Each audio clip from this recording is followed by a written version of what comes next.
It's boat சினிமாலைக்கு எந்த விட show பார்க்க போகிற முடியும் பார்த்திங்கன்னா பிக் பாஸ் சீசன் 9 இப்போது லைவ் ஸ்ட்ரீமிங்கில் வந்து பார்த்திங்கன்னா கமருதீனுக்கு வந்து திவ்யா பிரஜன் அண்ட் வினோத் இவங்க 3 பேரும் வந்து அட்வைஸ் கொடுத்துட்டு இருந்தால் வந்து பார்க்க முடிஞ்சுது. ஸோ இப்போ வந்து விஜய் பார்வதிக்கு அகெயின்ஸ்டாக வந்து டக்குன்னு வந்து எல்லாருமே வந்து மாறிட்டாங்க. ஸோ ஒரு கேங் ஃபார்ம் ஆச்சு. அந்த ஒரு கேங் கொஞ்ச நாள் கூட வந்து கண்டினியூ ஆகாமல் இப்போ வந்து உடையிறத வந்து பார்க்க முடியுது.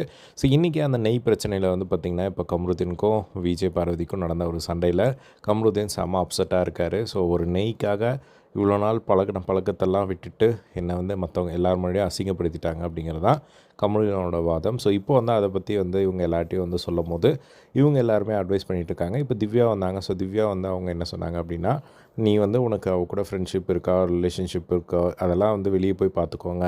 ஆனால் இங்கே வந்து அவள் பயங்கரமாக கேம் ஆடுறா, அதை மட்டும் வந்து நீ ஞாபகம் வச்சுக்கோ.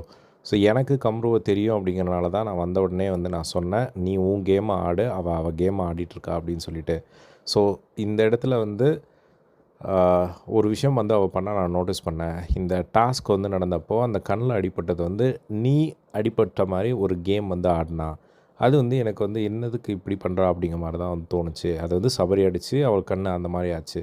பட் ஆனால் இந்த கேமில் வந்து ஒரு ஆக்ட் மாதிரி வந்து பண்ணால் அதில் வந்து நீ அடித்து தான் கண் உடைஞ்சது அப்படின்ற ஒரு கேம் ஆனால் அது எதுக்கு அப்படி ஒரு ஸ்கிரிப்ட் பண்ண அப்படிங்கிறது வந்து எனக்கு தெரியல. ஆனால் அவள் பயங்கரமாக கேம் ஆடிட்டுருக்கா, பார்த்துரு. அதே மாதிரி இன்றைக்கி பார்வதி வந்து திவாகரை வந்து எந்த அளவுக்கு கேமில் யூஸ் பண்ணான்னு பார்த்தியா?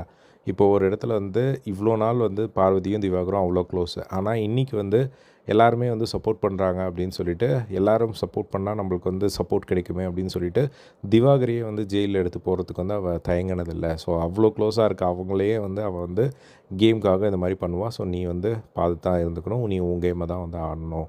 ஸோ பார்வதிக்கு அநியாயம் நடந்தால் கண்டிப்பாக போய் கேட்கணும். ஆனால் நீ அவள் கேம் ஆடும்போது அவள் கேமை நீ கெடுக்காத, உன் கேமை அவள் கெடுக்காத மாதிரி வந்து பார்த்துக்கோ அப்படிங்கிற மாதிரி வந்து சொல்லிட்டு இருந்ததை வந்து பார்க்க முடிஞ்சுது. நான் வைல்ட் கார்டாக வந்ததுக்கப்புறமே நான் வந்து உங்ககிட்ட சொன்னேன். ஏன்னா எனக்கு பார்வையே தெரியாது. ஆனால் கம்ருதீன் எனக்கு வந்து ஒர்க் பண்ண எக்ஸ்பீரியன்ஸ் இருக்கிறனால நான் உனக்கு வந்து அட்வைஸ் கொடுத்தேன். ஆனால் நீ தான் கேட்கல அப்படிங்கிற மாதிரி இப்போ வந்து சொல்லிட்டு இருந்ததை வந்து பார்க்க முடிஞ்சுது. ஸோ இது எப்படி போகுதுன்னு தெரியல. வெயிட் பண்ணி வந்து பார்க்கலாம். ஸோ இதே மாதிரிலாம் பிக் பாஸ் அப்படி தெரிஞ்சுக்க நம்மளோட சேனலை சப்ஸ்கிரைப் பண்ணி சப்போர்ட் பண்ணுங்கள். தேங்க்ஸ் ஃபார் வாட்சிங். பை.